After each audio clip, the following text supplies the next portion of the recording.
Buenos días a todos, mucho gusto. Mi nombre es Mauricio Valencia, soy residente en Anestesiología de segundo año en la Universidad del Valle y de antemano quiero agradecer al doctor Andrés Fabricio Caballero que me ayudó mucho a manejar todo este tema y a darle como una guía para hablar de él.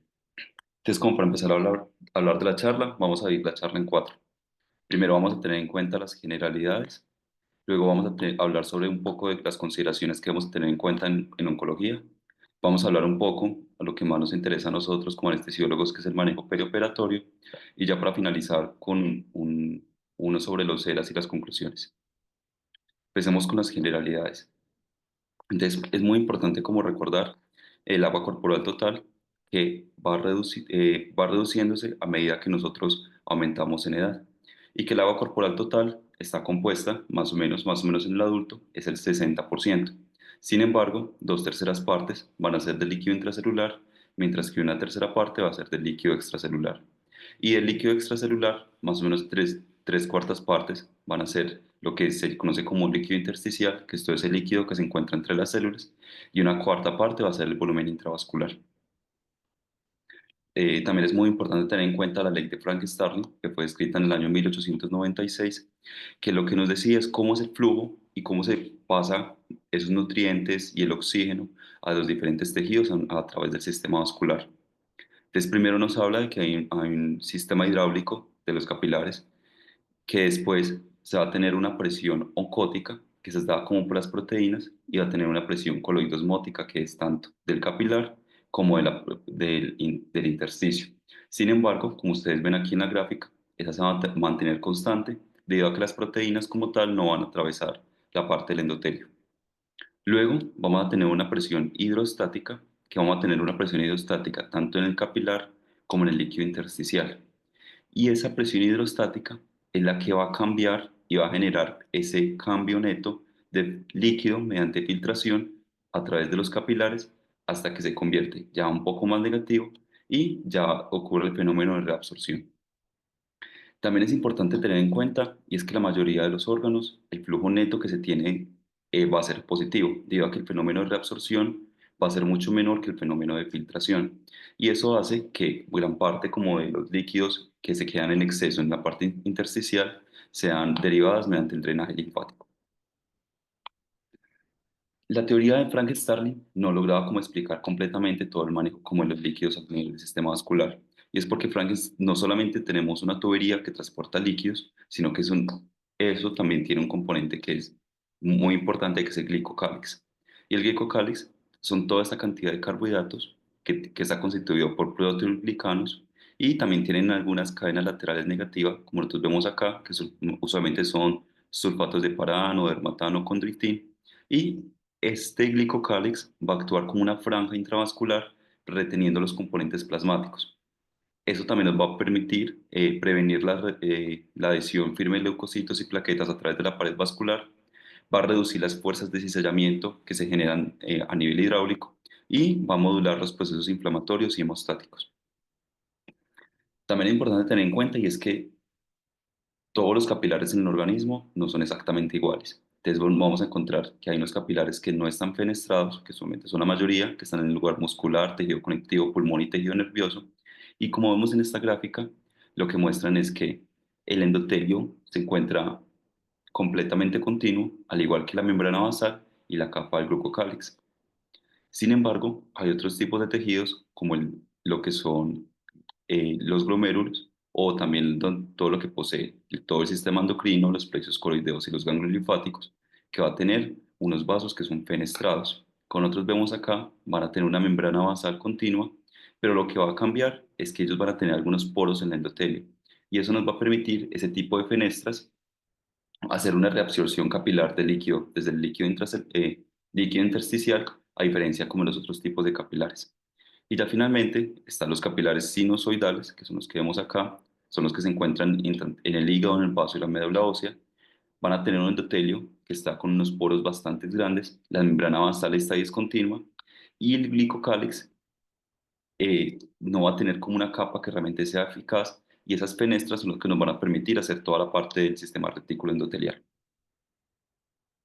Entonces, siempre que nos hablamos de una barrera vascular, debemos tener en cuenta como dos factores muy importantes. Uno es la concentración mínima de proteínas, y eso lo definimos con la albúmina. En aquellos pacientes con hipoalbuminemia pueden tener mayor cantidad de líquido en la parte del intersticio.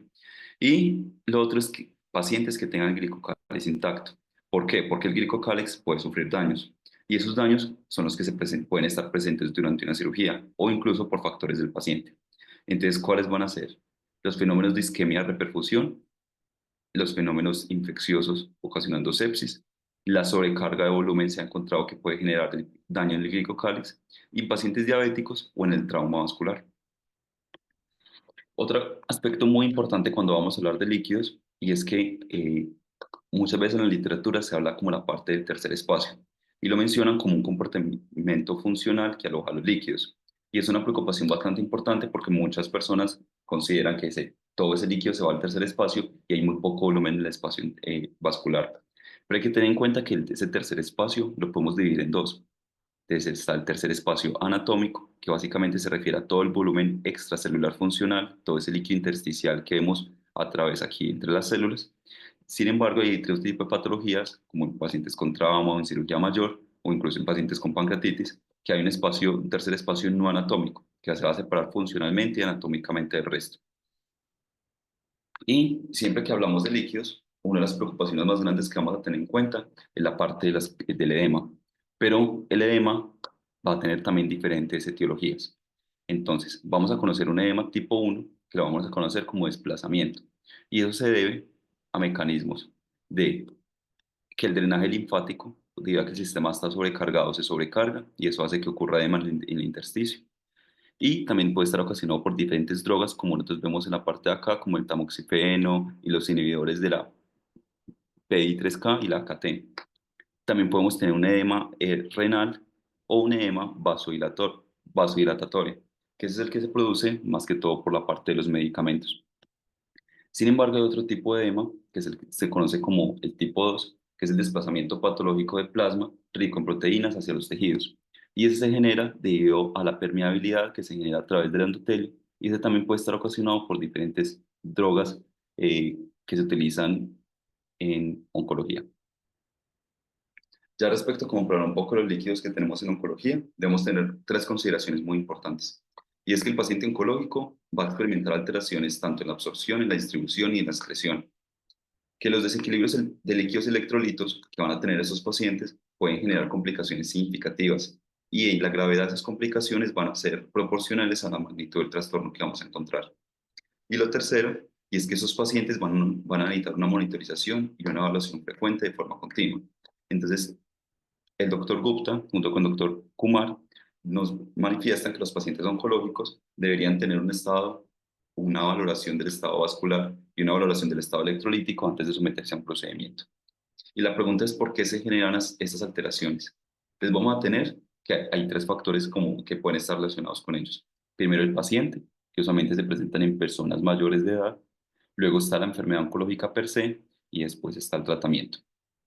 Para hablar un poco de los factores del paciente, vemos estas gráficas que muestran cuál es la incidencia de enfermedad cardiovascular respecto a la edad en un estudio de corte prospectivo. ¿Y qué encontramos? Que a medida que aumenta la edad, los cánceres también empiezan a aumentar en su incidencia. Pero nosotros también vemos que las enfermedades cardiovasculares mayores también se empiezan a presentar. Entonces es muy importante que la mayoría de estos pacientes posiblemente los vamos a encontrar con enfermedades tipo hipertensión, insuficiencia cardíaca, y eso también hace que se generen desbalances en la parte electrolítica. También la parte de la enfermedad renal y oncología, este primer estudio quiso medir mediante las diferentes fórmulas MDR y la CKD-EPI la prevalencia que hay de disfunción renal en pacientes mayores y vemos que a medida que va pasando el tiempo por la nefrosenescencia, básicamente estas tablas muestran que el clearance de creatinina empieza a reducirse. Pero la enfermedad oncológica, en ese segundo estudio que vemos aquí a mano derecha, también muestra que se comparten diferentes cosas que pueden ocasionar enfermedad renal crónica, como cuáles. Hay unos tipos de cánceres que pueden generar una nefropatía paraneoplásica. En ocasiones, por ejemplo, cuando tenemos un cáncer renal, eso se requiere que el paciente vaya a ser llevado a nefrectomía o incluso el mismo tratamiento, la quimioterapia y radiación pueden generar daño renal. Eso hace que se acumulen toxinas y que los pacientes usualmente puedan tener esta comorbilidad muy prevalente.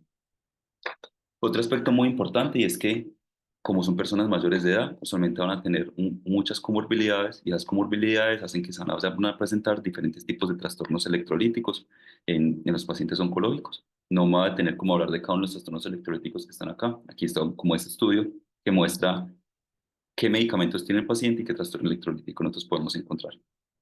Y también tenemos que tener en cuenta la enfermedad oncológica. Usualmente estos tipos de pacientes van a presentar mucho vómito, van a presentar disfagia, eso hace que la ingesta calórica sea reducida y haya un desbalance en la parte electrolítica. Van a contar con sondas nasogástricas y nasoyeyunales que van a generar desbalances a nivel del cloro. También pueden pacientes que van a presentar ascitis, pacientes que pues, tienen drenajes biliares o drenajes en diferentes tipos y pacientes que tienen obstrucción intestinal que van a generar trastornos electrolíticos. Entonces, este tipo de pacientes es muy importante todo el tiempo estar haciendo un cribaje. Otra cosa muy importante es tener en cuenta las partes de los tratamientos.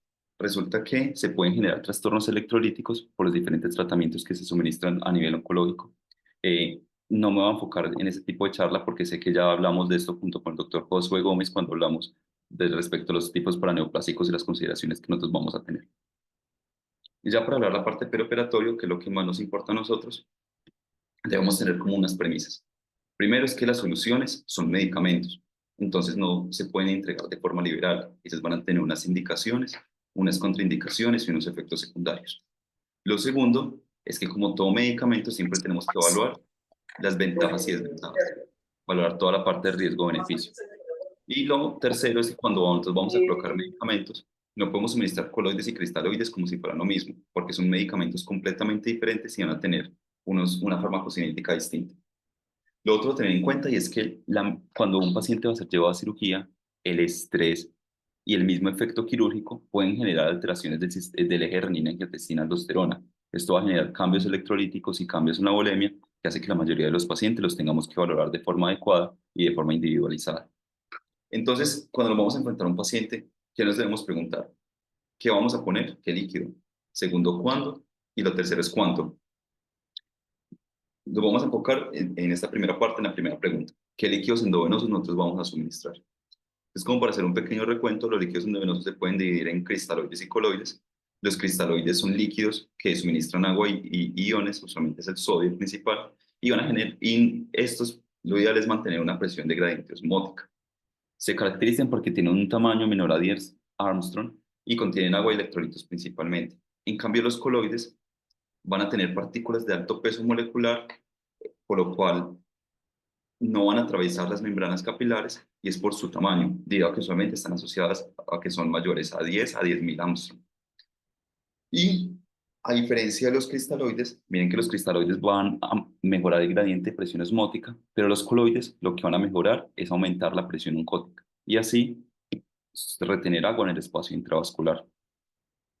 Ya respecto como a los líquidos, a cómo se subdividen mucho más, vamos a tener en cuenta que los cristaloides se pueden dividir en isotónicos, hipotónicos y hipertónicos, según como la cantidad de osmolaridad que posee cada uno. Y los coloides se van a dividir en sintéticos y no sintéticos.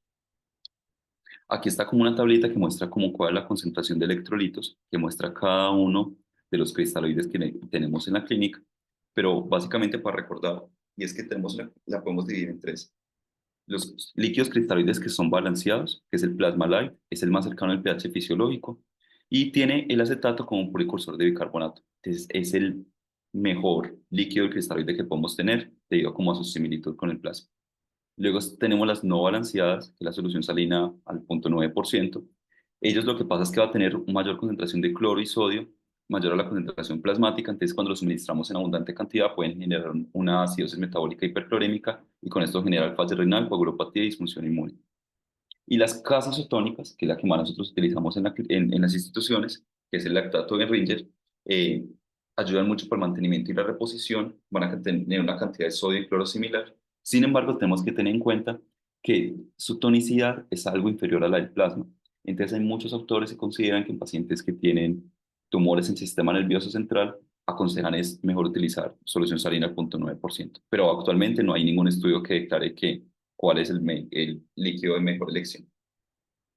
Esta tabla de acá lo que quiere mostrar es cada uno de los coloides, que nosotros vemos las primeras cuatro columnas, y finalizando con los cristaloides, y ver como cuál es su diferencia. Entonces, primero a nivel de osmolaridad, vamos a ver que la mayoría van a tener una osmolaridad similar a la del plasma, que está lactato de Ringer, que es ligeramente hipoosmolar. Luego, la presión coloidosmótica, pero los cristaloides no van a generar ninguna, a diferencia de los coloides, como nosotros vemos en esta zona de acá. Y terceros, ¿cuáles son el efecto clínico? Y si nosotros vemos por acá, y es que el efecto clínico, como vamos a ver un poquito en los estudios más adelante, si vamos a encontrar, y es que cuando nosotros suministramos 1 litro de solución salina o de cristaloide, solamente va a permanecer el espacio intravascular un 20 a 25%. En cambio, cuando nosotros suministramos coloides, este autor decía que se quedaba más o menos del 70 al 100%. Sin embargo, la pregunta ¿es esta afirmación realmente correcta? Entonces, comprobar un poquito como de los cristaloides. Quise traer este estudio. Este estudio es bastante interesante porque fue hecho en pacientes, hasta tres que fueron sometidos a anestesia general para una histerectomía pronunciada del cervix. Ellos lo que hicieron fue que antes de la cirugía les dieron anestesia general, le sacaban 700 a 1 litro de sangre y lo que hacían era que le reponían con lactato de Ringer. Entonces, como le sacaban 1 litro de sangre, ellos le reponían con 3 litros. Y eso mediante glóbulos rojos marcados con indocianina y también un marcador a nivel sérico, miraban cuál era el volumen. Encontraban que el efecto del volumen del lactato de Ringer solamente fue el 20%. Y en aquellos pacientes que ellos consideraban que se encontraban hipoalbuminémicos por su enfermedad, esa hipoalbuminemia hacía que cuando le suministraban albúmina permanecía al 60%, mejorando el volumen intravascular. Ya respecto como a los diferentes tipos de coloides, este fue un estudio. Este estudio también fue realizado como en pacientes en oncología antes de una histerectomía radical y ellos querían comparar cómo era el volumen de carga que hacía la albúmina respecto al beta-starch, que es un coloide sintético. Entonces ellos realizaron una carga de volumen inicialmente de 20 ml por kilo de un coloide, le impusieron una velocidad de 90 ml por minuto, y ellos que encontraron que el espacio intravascular cuando se colocaba albúmina permanecía a nivel vascular solamente en 40%, pero cuando se administraban el sintético mejoraba un poquitico más, aumentando casi en 45%, pero no era como muy significativa la diferencia. Pues la pregunta es, listo, ¿en todos los pacientes los coloides van a actuar completamente igual? Entonces, ese es un estudio bastante interesante, esto lo demostró el doctor Chapek, y era que cuando aquellos pacientes que se suministraban coloides y se encontraban en un nivel normovolémico, mejoraba más o menos el 40%. Y eso hacía que su efecto fuera del 100%. Pero ¿qué pasaba? Cuando un paciente se encontraba con hipervolemia o el estado de volúmenes se encontraba de forma adecuada, cuando le suministraban el coloide, encontraban que el coloide, en vez de mejorar, lo que hacía era un daño al glicocáliz y eso hacía que el efecto era solamente del 50%, es decir, solamente mejoraba un 20%, similar a lo que hacía un cristaloide. Entonces, lo más importante cuando nosotros vamos a utilizar coloides es que, si bien son útiles, ayudan a mejorar y permanecen mayor tiempo en el espacio intravascular, eso va a disminuir drásticamente según el estado volémico que vamos a tener en el paciente. Entonces, antes de suministrar un coloide, tenemos que valorar muy bien cómo se encuentra el estado vascular. Y a pesar de que no hay estudios como en oncología respecto a que nos hablen de cómo es la mortalidad respecto al uso de cristaloides respecto a coloides, quise traer como los estudios clásicos que siempre se han estudiado respecto a la parte de cristaloides y coloides. Entre ellos está el estudio SAFE, publicado en el año 2004, que lo que quiso demostrar en aquellos pacientes que se les suministraban albúmina versus solución salina en la unidad de cuidado intensivo, cómo les iba en términos de mortalidad. Y ellos encontraron que realmente no había como una diferencia en la probabilidad de supervivencia. Este otro estudio quiso mostrar es cuál es la diferencia entre suministrar, en vez de albúmina, un coloide sintético respecto a la solución salina. Ellos tampoco tenían pacientes oncológicos, pero ellos que encontraron, primero que la probabilidad de supervivencia era exactamente igual. Segundo, que aquellos pacientes que se les suministraban este coloide sintético aumentaba la creatinina sérica a través del paso de los días y el gasto urinario también se reducía un poco. Entonces, básicamente, ese estudio lo que mostró es que no había una diferencia en la mortalidad de los 90 días.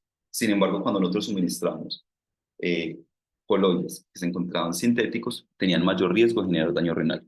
Y este estudio sí es en pacientes oncológicos, que deben demostrar si los pacientes que se les iba para cirugía cuando suministraban cristaloides versus coloides, si habían algún impacto clínico respecto a cuando se realizan cirugías de tumor cerebral. Y que encontraron que si se utiliza un adecuado manejo hemodinámico perioperatorio protocolizado, el tipo de líquido no va a tener ningún impacto sobre la mortalidad o sobre la supervivencia de este tipo de pacientes.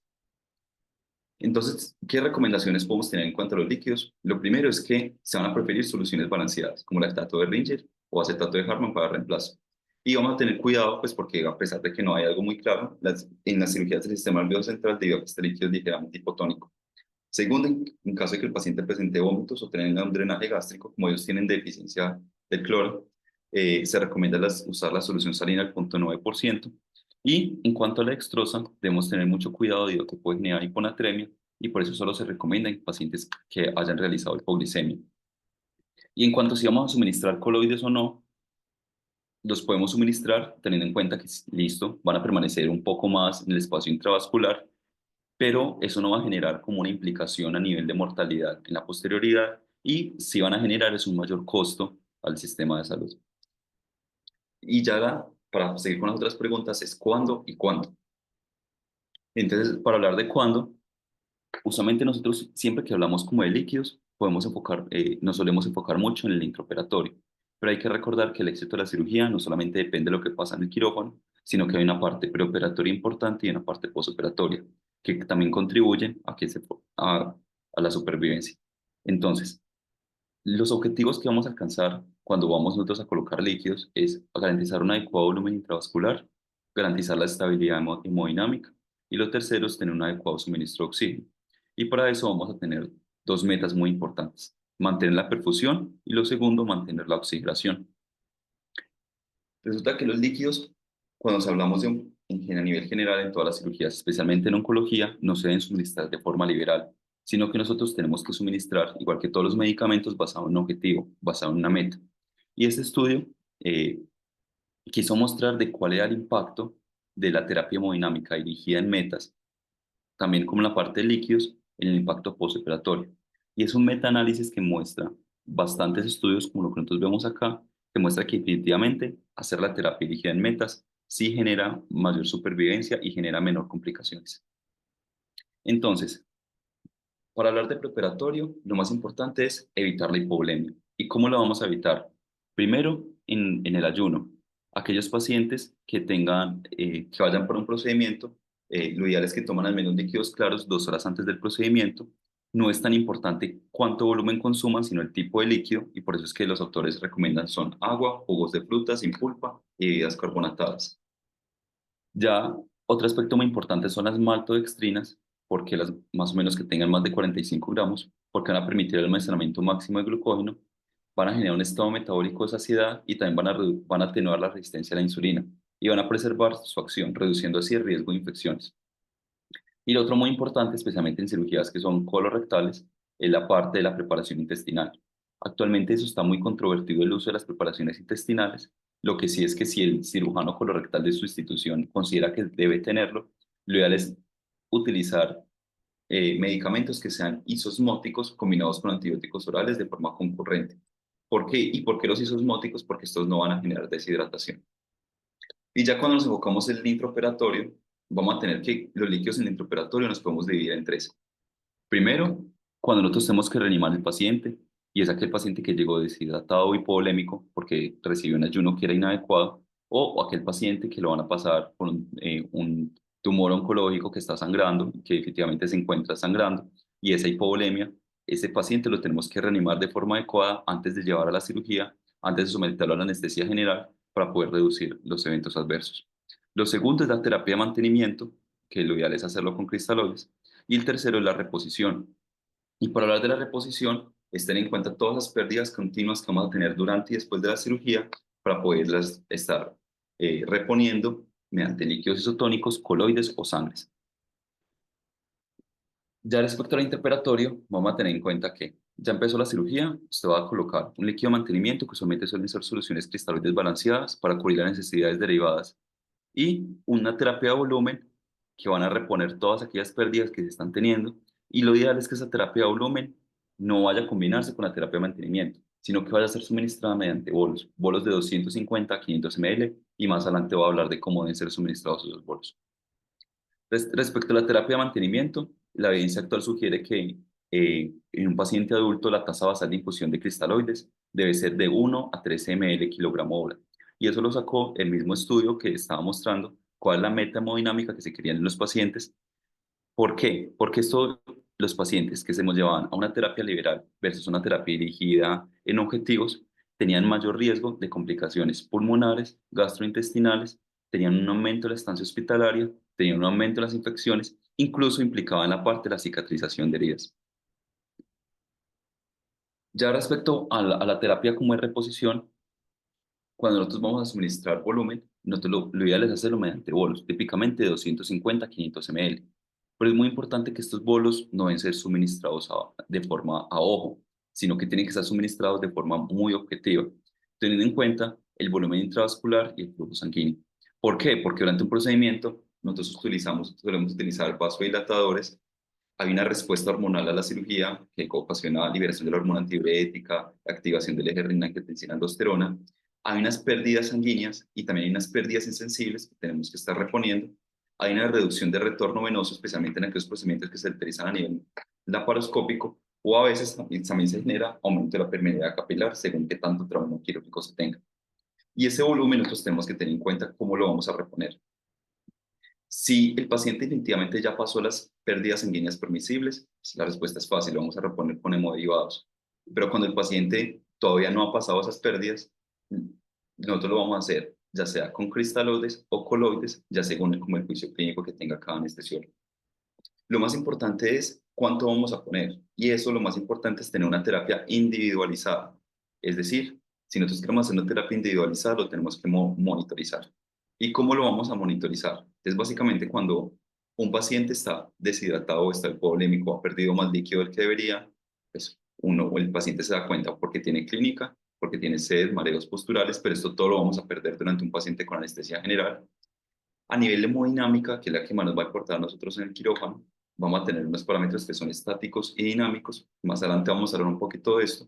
Y mediante medidas de laboratorio, que sabemos que en un quirófano es bastante común, si bien se pueden tomar, a veces pueden ser bastante retardadas. Entonces, lo que más vamos a hablar el día de hoy es de las medidas hemodinámicas que nos permiten saber qué tanto líquidos tenemos que suministrar para reponer. Entonces, la primera, vamos a hablar de las medidas estáticas. La primera medida estática de la que se habló y se ha hablado en cuidado intensivo desde bastante tiempo es la presión venosa central. La presión venosa central lo que trataba de mostrar era que el retorno, como vemos aquí en esta primera gráfica, se colocaba un catéter venoso central que iba hasta la parte de la vena cava superior, incluso a veces llegaba a la aurícula derecha.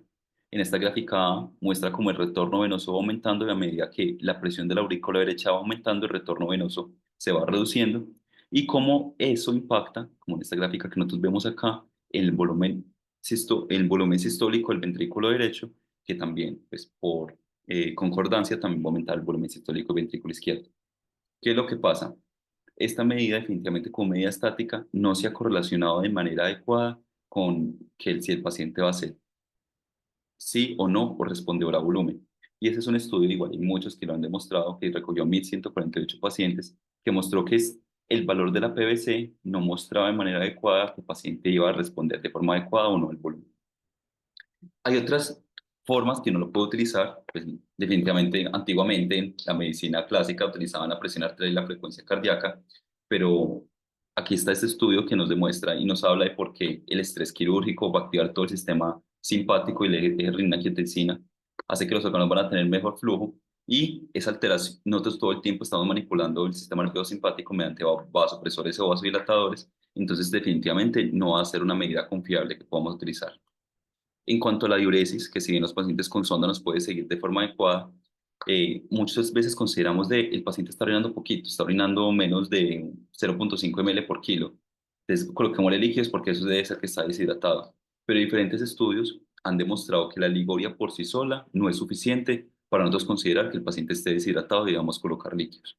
Y lo otro es la saturación venosa central, tampoco nos va a mostrar de una forma fidedigna, debido a que durante las cirugías hay diferentes momentos, eso ocasiona que los tejidos capten más o menos el oxígeno, entonces tampoco nos va a ser una medida confiable para saber si el paciente necesita líquidos o no. Entonces, ¿con qué nos vamos a quedar? Con los parámetros dinámicos. Y los parámetros dinámicos los vamos a dividir en tres. En las variaciones respiratorias de la forma de la onda arterial, que es la variación del volumen sistólico, la variación de la presión de pulso, la variación de la presión arterial sistólica y cambios en el diámetro de la vena cava inferior cuando se realiza mediante ecografía. Ya las técnicas de ecografía puras, que es la ecocardiografía, como cuando vamos a mirar el delta del BTI y los Doppler esofágicos, y las técnicas no invasivas, que se han estudiado hoy diferentes dispositivos que ya tiene el mercado para hablar de esto, que es el índice de variabilidad petismográfica, la reinhalación de dióxido de carbono, el análisis de la onda de pulso y los dispositivos de bioimpedancia. Entonces, ¿de qué va a partir esto? Es que todos estos dispositivos nos van a permitir diferenciar cuando el paciente va a ser respondedor a volumen o definitivamente no va a ser respondedor a volumen. Quería, para no andar mucho, porque ese tema es bastante como de cuidado intensivo, quería como traer este estudio que es una revisión sistemática que miraba cómo era el reto de fluidos durante la anestesia y cuál era el parámetro que se comportaba mejor. Y entonces encontraron que la variabilidad de presión de pulso tenía un área bajo la curva de 0.6, de 0.86. Quiere decir que es bastante fidedigna para mostrar. Y la variabilidad del volumen sistólico tenía un área bajo la curva de 0.87. Entonces, definitivamente, estas son las variables que nosotros tenemos que tomar de forma considerable para definir si el paciente está hipovolémico y considerar si requiere líquidos o no. Pero la pregunta es, listo, hay instituciones que no vamos a tener que contar con este monitor. Y que a través de este estudio fue bastante interesante y es que cogió la habilidad de los anestesiólogos para que cuando tengan una línea arterial solamente definir a ojo qué tanta variabilidad del volumen sistólico existía. Y ellos encontraron que las decisiones fueron incorrectas solamente en el 5%. Entonces, ¿qué quiere decir? Puede que no tengamos el monitor súper avanzado que nos esté diciendo cuánto es la variabilidad, pero si nosotros tenemos una línea arterial y solamente con el análisis de la onda, vamos a tomar decisiones correctas en el 95% de los casos. Sin embargo, también tenemos que tener en cuenta que este tipo de medida va a tener unas limitaciones. ¿Y qué limitaciones van a ser? Durante la ventilación espontánea, en pacientes que tienen ventilación mecánica con volúmenes corrientes bajos, usualmente menos de 8 ml por kilo, o cuando tienen presión positiva al final de la aspiración alta, cuando son mayores de 15 centímetros de agua. Cuando se abre la parte del tórax, pues porque eso va a generar cambios en la parte de las presiones de la cavidad torácica, en pacientes con anomalías clínicas como la presión intraabdominal elevada, el toponamiento cardíaco y el autopip de forma significativa, como los pacientes con EPOC, o cuando el paciente tiene un ritmo no sinusal. Y ya, otra parte muy importante es hablar del estado posoperatorio. Entonces, en el estado posoperatorio, cuando termina la cirugía, tenemos que volver a reevaluar el estado hemodinámico con las mismas medidas que hablamos previamente. Tenemos que tener en cuenta que cuando nosotros suministramos líquidos en cirugía, como gran parte del líquido se va a ir para el espacio intersticial, todo el tiempo va a haber un cambio entre esos dos espacios y los picos los vamos a encontrar es a las 6 horas. Quiere decir que si nosotros suministramos líquidos en el procedimiento, posiblemente los signos de sobrecarga no los vamos a ver nosotros, sino que los va a ver es el intensivista o los vamos a ver es cuando ya la cirugía está bastante avanzada. Entonces es muy importante nosotros mantener un balance, no pasarnos en líquidos, sino suministrar líquidos de forma excesiva, pero tampoco ser lo suficientemente cortos para que se generen complicaciones y el paciente generen complicaciones. Entonces, en cuanto a recomendaciones es, a nivel preoperatorio, en el nivel posoperatorio es, cuando el paciente ya pueda consumir líquidos, se deben suministrar de una forma temprana. Eso nos va a permitir reducir los líquidos endovenosos y que el paciente pueda regular por sí mismo la cantidad de líquidos que va a estar suministrando.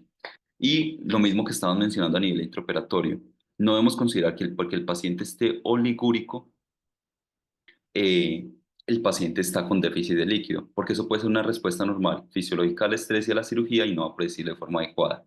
Nosotros solamente vamos a hacer estudios de qué fue lo que le pasó con el riñón o cuando el paciente esté completamente anórico. Eso lo quise como traer con este estudio. Fue publicado en el año Anesthesiology en el año 2024, que nos decía cuando un paciente tiene oliguria, cómo deberíamos evaluar.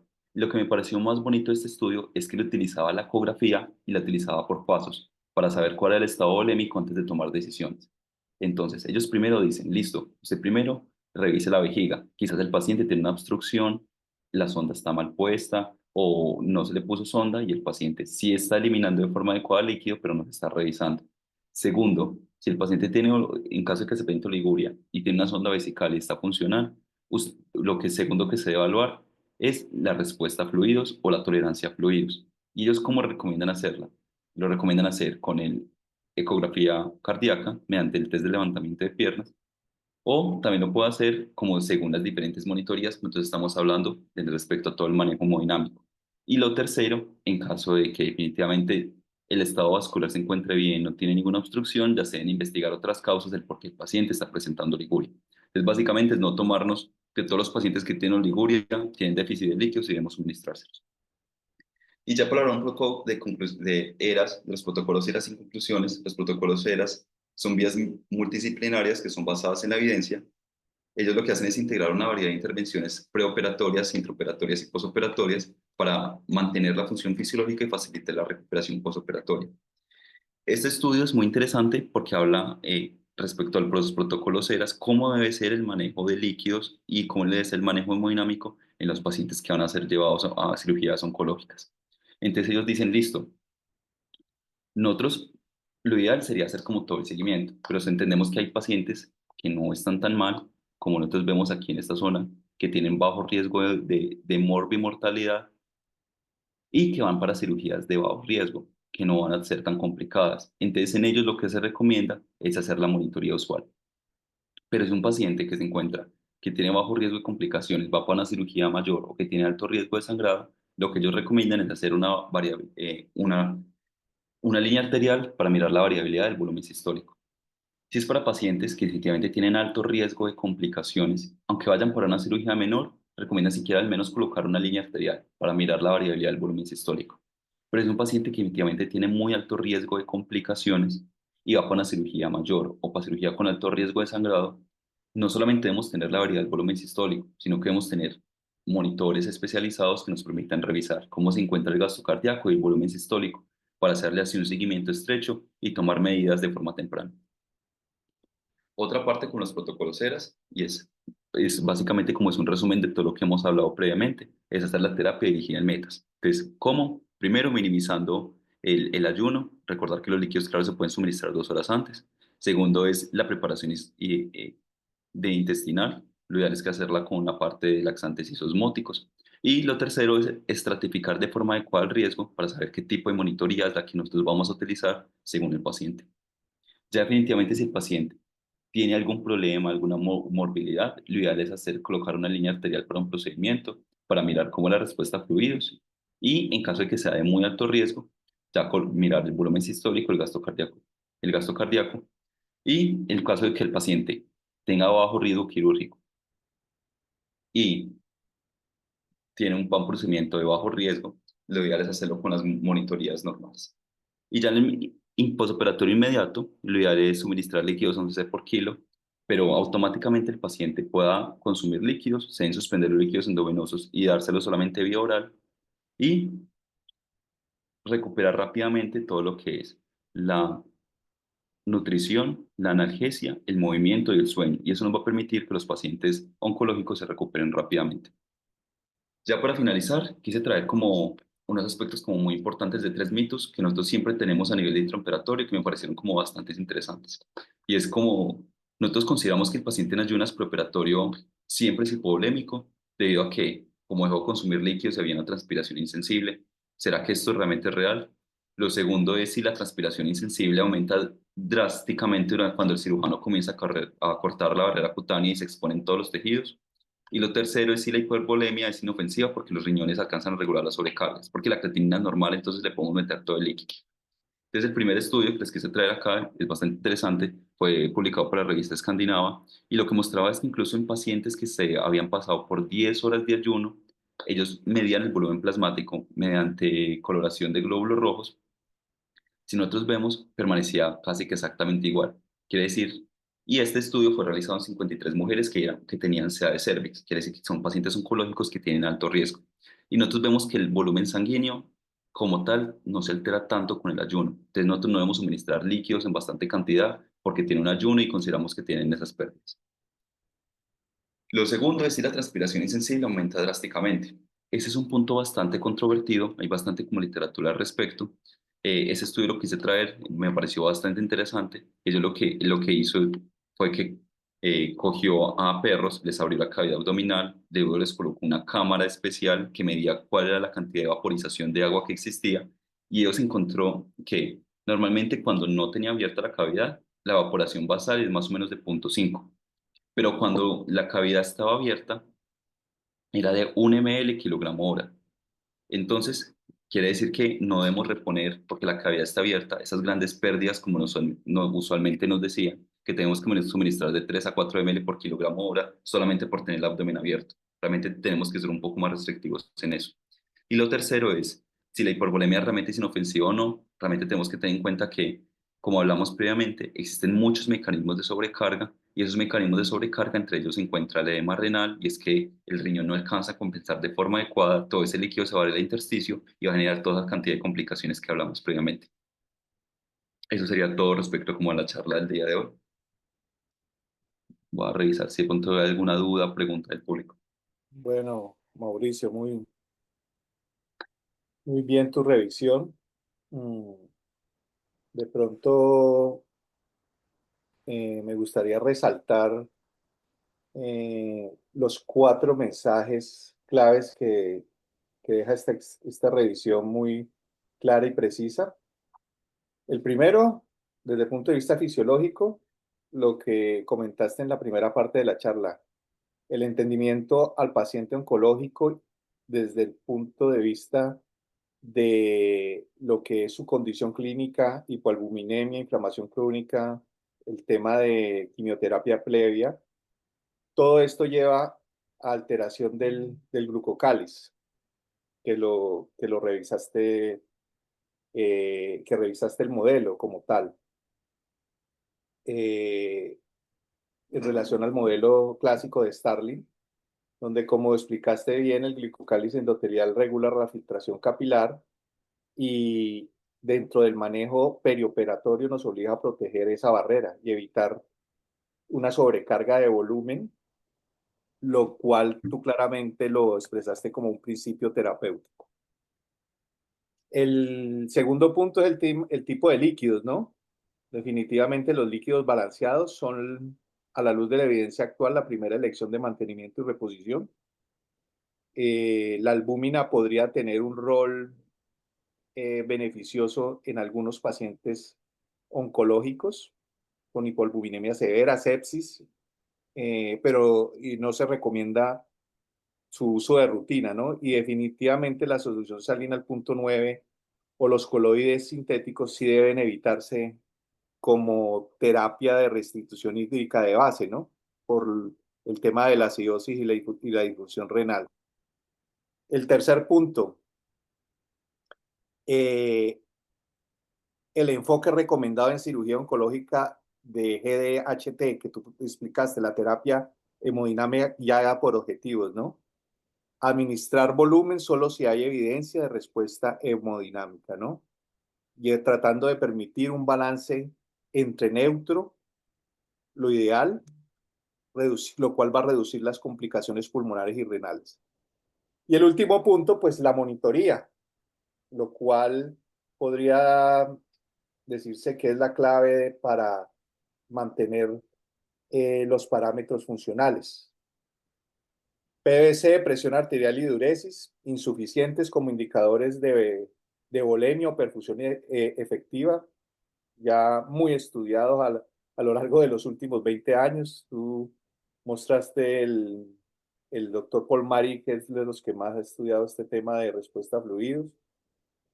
Y dentro de la estrategia del GDHT, la estrategia guiada por metas, vuelven y definitivamente los parámetros dinámicos como BBS, BPP, la ecografía dentro de variables ecográficas dinámicas, incluyendo los test de elevación de piernas, analizando la parte ecográfica, pues estos parámetros dinámicos son técnicas que han demostrado ser mucho más útiles para la optimización del manejo del volumen como tal. Yo creería que esos son los cuatro puntos los 4 puntos claves que muy claramente lo has explicado. No sé si los profesores que están tengan algún comentario. Veo que el doctor Sanabria levantó la mano, ya le vamos a dar la... El doctor Sanabria con Juan Guillermo son los que están liderando estos temas de revisiones de oncología tan interesantes. Doctor Sanabria, puedes hablar.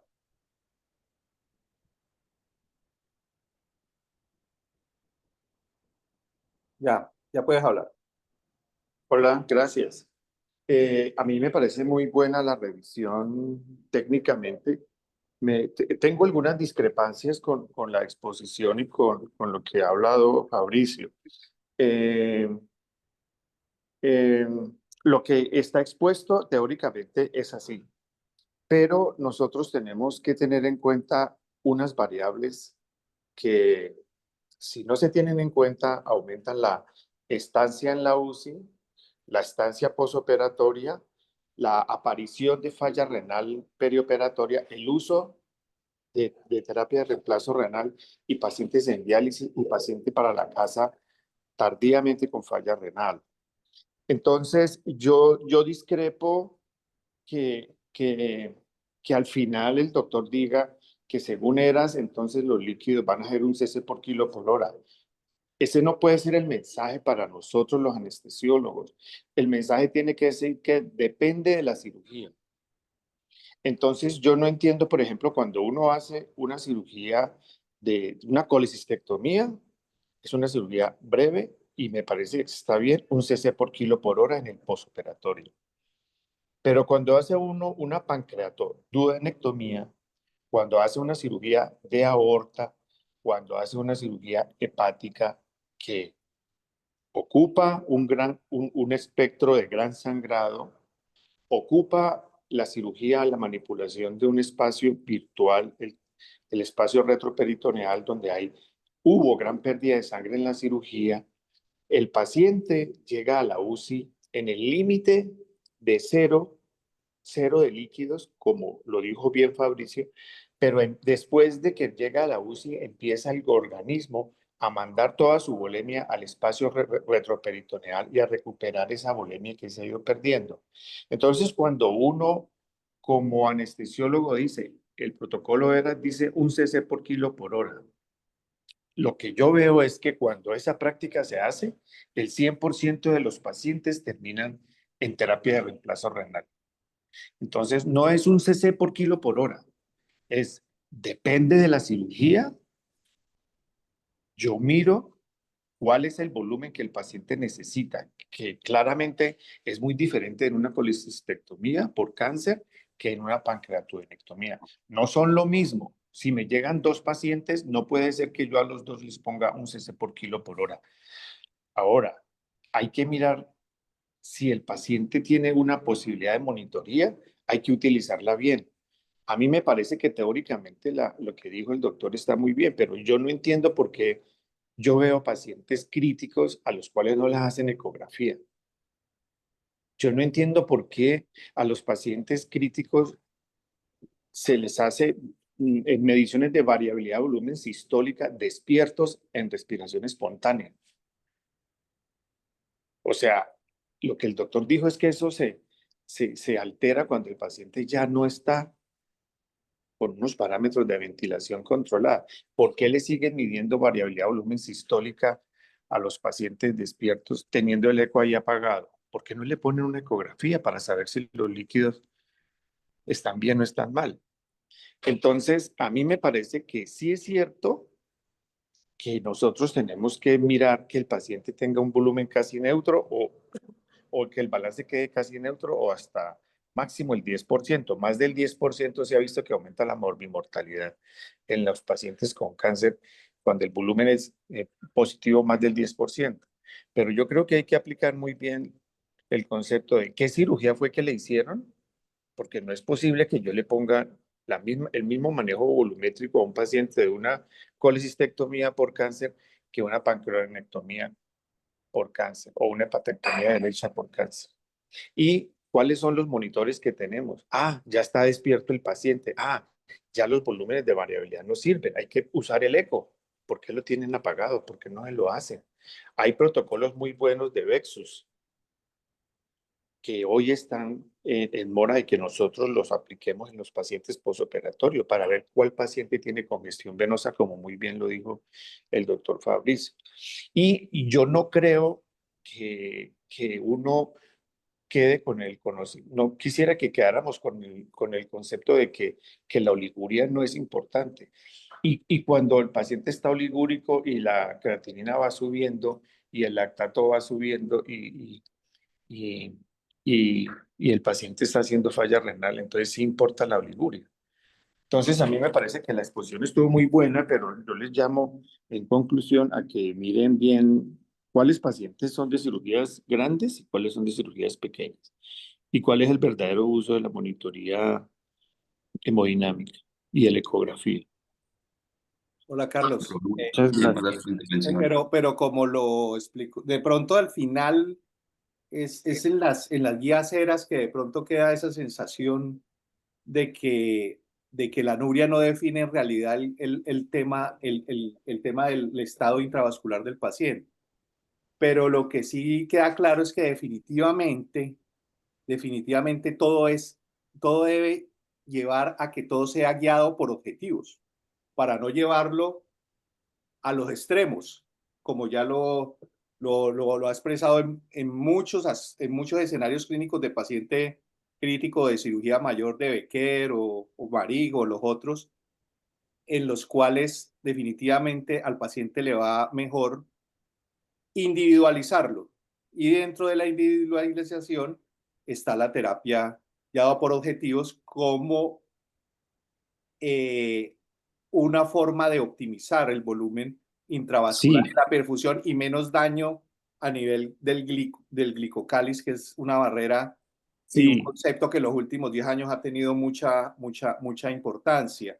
Eso teóricamente es perfecto, pero yo no entiendo por qué, si eso está perfecto, ¿por qué uno ve pacientes con cirugías de páncreas o hepatectomías por cáncer o gastrectomías o colectomías por cáncer, cirugías grandes, y la conducta es un cc por kilo por hora? Pero a eso vamos, Carlos, ya no tendría, o sea, tendríamos que ir a la variable.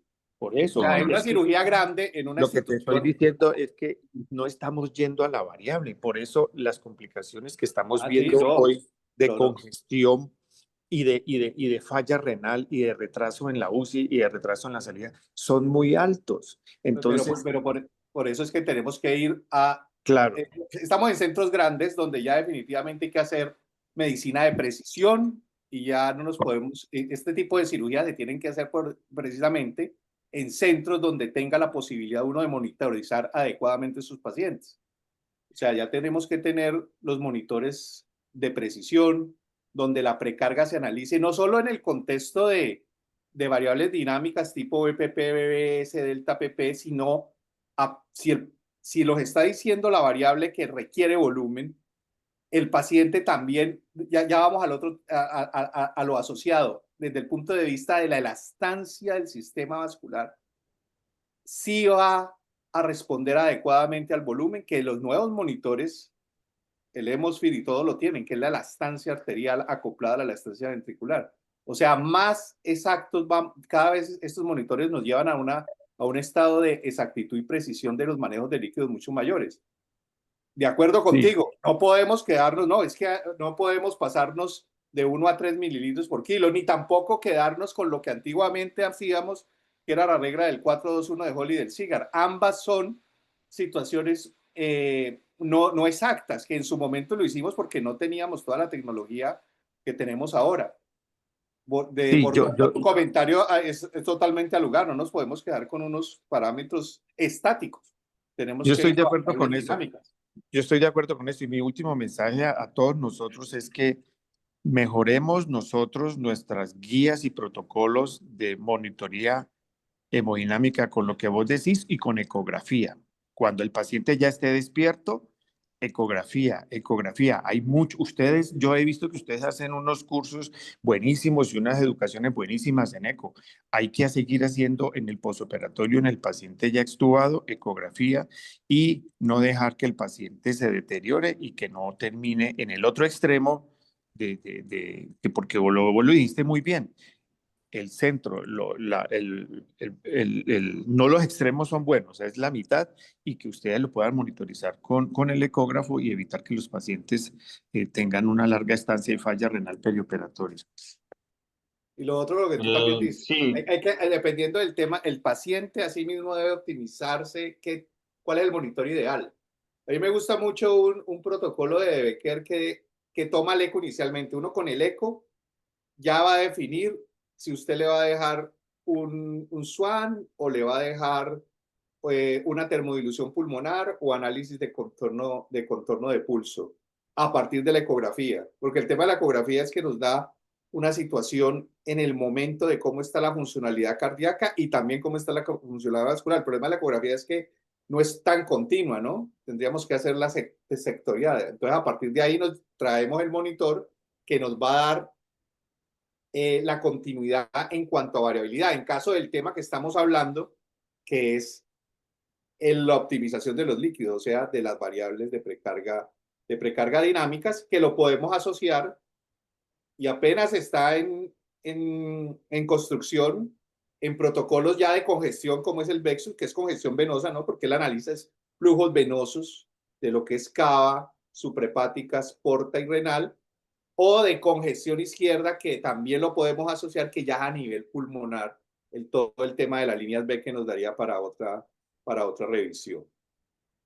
Javier va a hablar. Démosle la palabra a Javier, Juangui.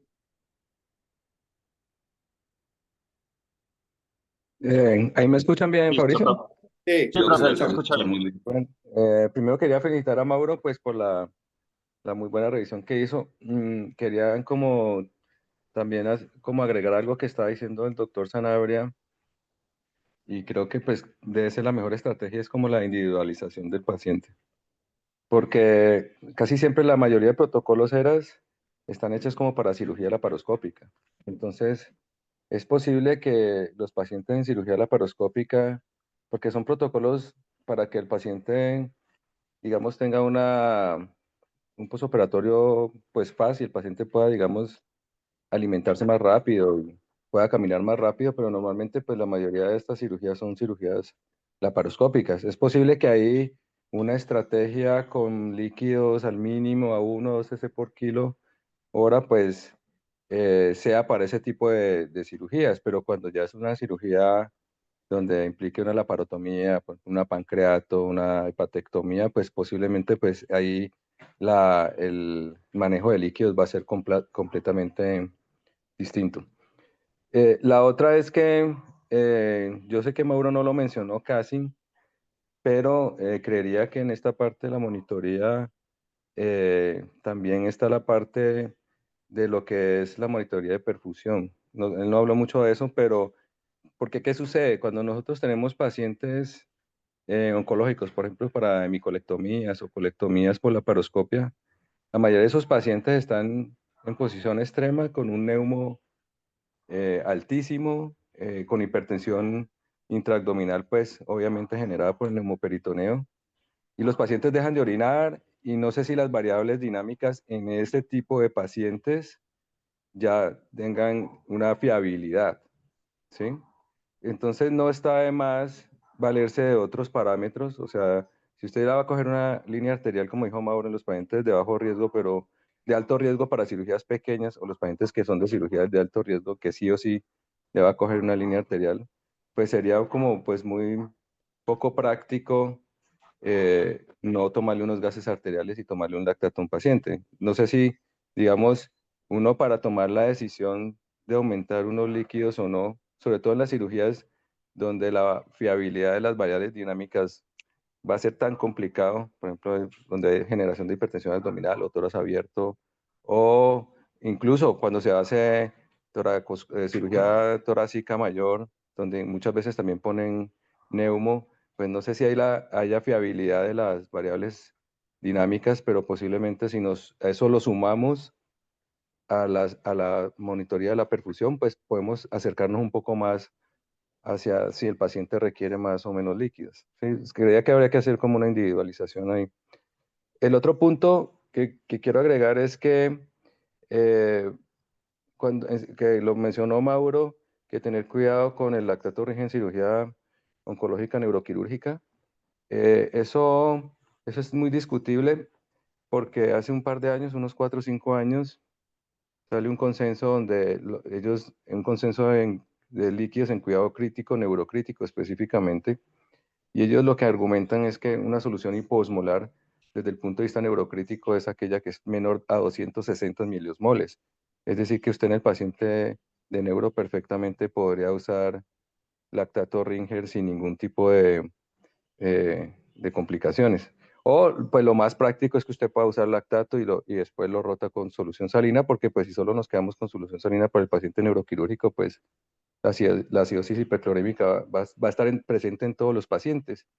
Y ahí va también el punto de la albúmina, y es que, como bien lo dijo Fabricio, realmente la albúmina no ha demostrado que mejore la morbilidad ni la mortalidad de los pacientes, y solo está como destinado a un cierto número de pacientes, sino el paciente con falla hepática, que es tipo albuminémico, algunos pacientes sépticos, pero el paciente neuroquirúrgico, lo que sí se recomienda es que si usted va a usar albúmina, porque ya no le quiere poner más cristaloides, porque le ha usado muchos cristaloides, pues la recomendación es que la albúmina esté por encima del 5%. O sea, el estudio SAFE lo que demostró es que la albúmina por debajo del 4% es hiposmolar. Lo que hay que recordar es que la albúmina al 5% la osmolaridad es de 290 miliosmoles.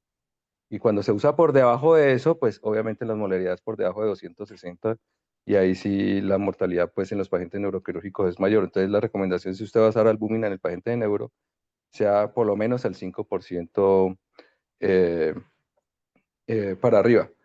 La otra duda que tengo con respecto a los bolos o no bolos, que quería preguntarle a Mauro, es si nosotros colocamos bolos repetidos, si eso no expande el glicocáliz y lo dañe, porque hasta hace algunos años lo que se decía es que si usted va a poner un bolo, no ponga un bolo rápido, sino más bien aumente la infusión hasta que ponga el bolo, pero no un bolo rápido porque la expansión aguda del glicocáliz pues lo puede deteriorar y como pues ya lo mencionaste es un factor de protección. No sé si hay alguna diferencia entre ponerle un bolo agudo o más bien aumentar la,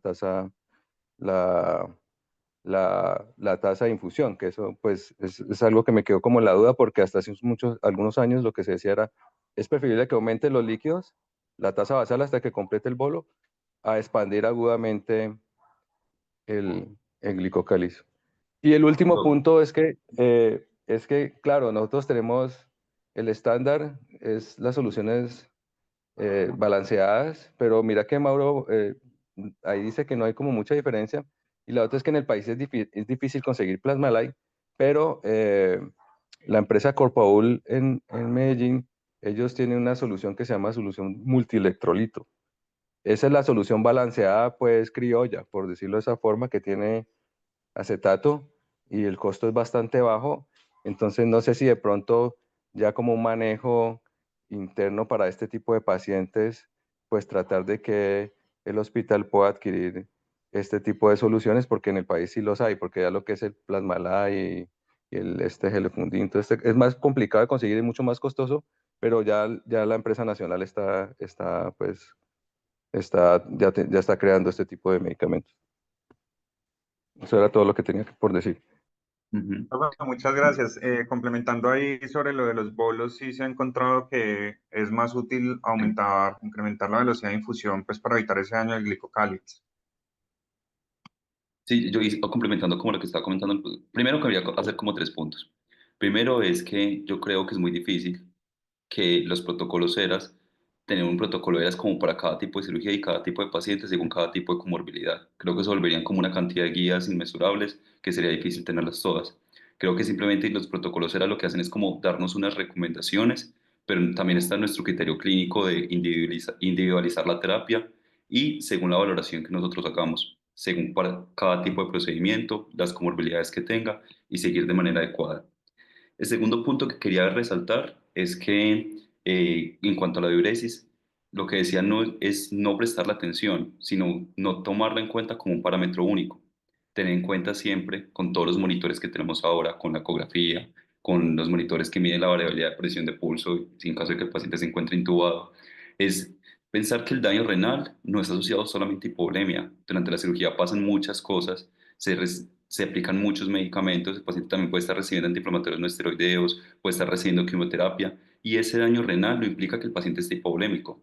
Puede que esté implicando simplemente que está mostrando un daño que sucedió antes, o simplemente está hipervolémico y como es un órgano que casi no tolera los altos flujos de volumen, también está sufriendo. Y lo tercero, que es lo que estaba mencionando el doctor, tenemos que tener en cuenta que todos los vasos sanguíneos poseen un flujo. Lo ideal es no suministrar esos bolos tan grandes de forma rápida, porque sabemos que el flujo, cuando se suministra de forma rápida y aumentada lo que debería ser de manera fisiológica, sí puede barrer el glicocálix.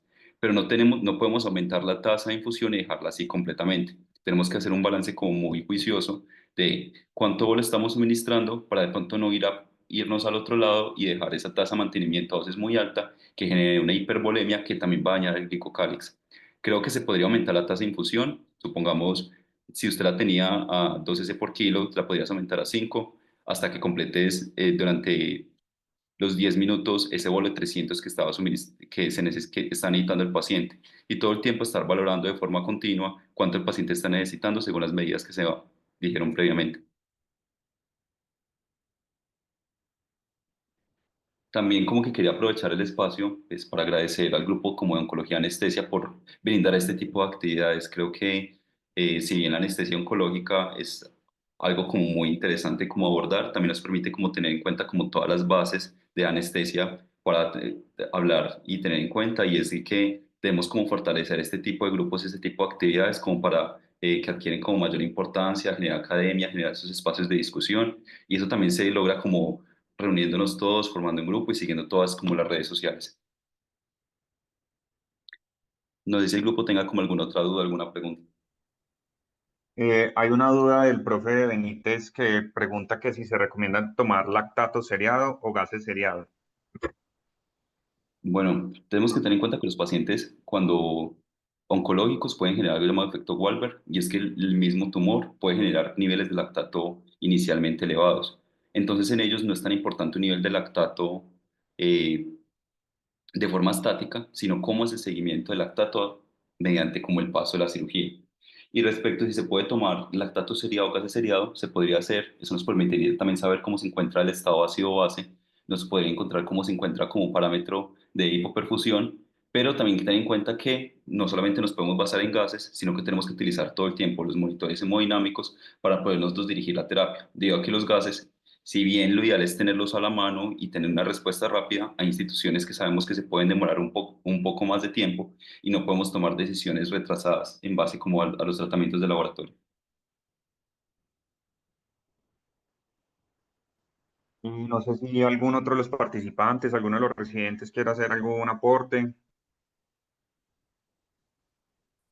No, para lo que decía Javier, desde el punto de vista, cuando revisamos con Mauro el tema del concepto del glucocálix en cuanto a la regulación de la permeabilidad capilar, eh, parece que los bolos rápidos podrían estirar de forma súbita el endotelio y romper el glicocáliz por presión de cizallamiento.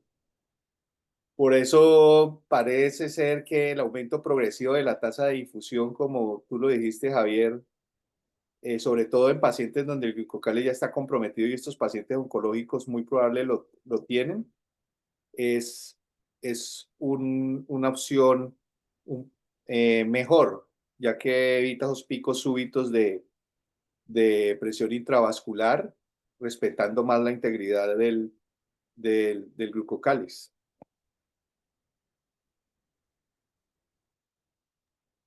No sé si hay...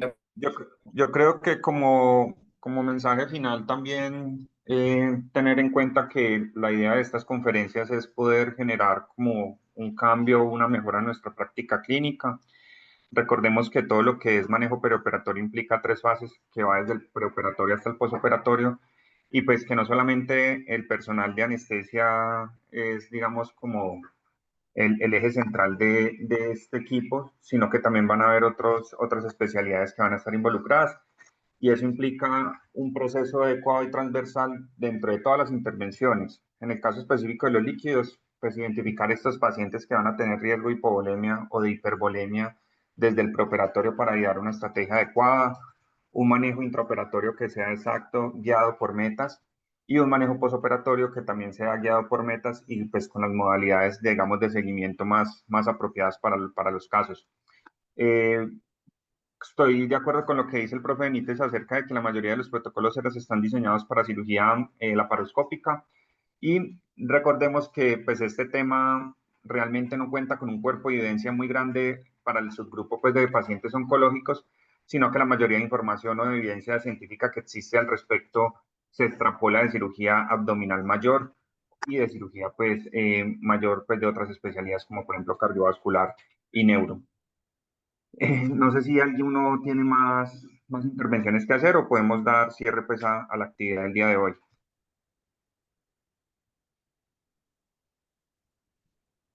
Muchísimas gracias a Bueno, todos por su participación. agradecemos a todos. Les estaremos informando por los canales la nueva conferencia. Esperamos para para el próximo encuentro contar con la compañía de un experto en oncoanestesia que nos va a hablar pues de un tema específico de la subespecialidad. Muchas gracias a todos por participar.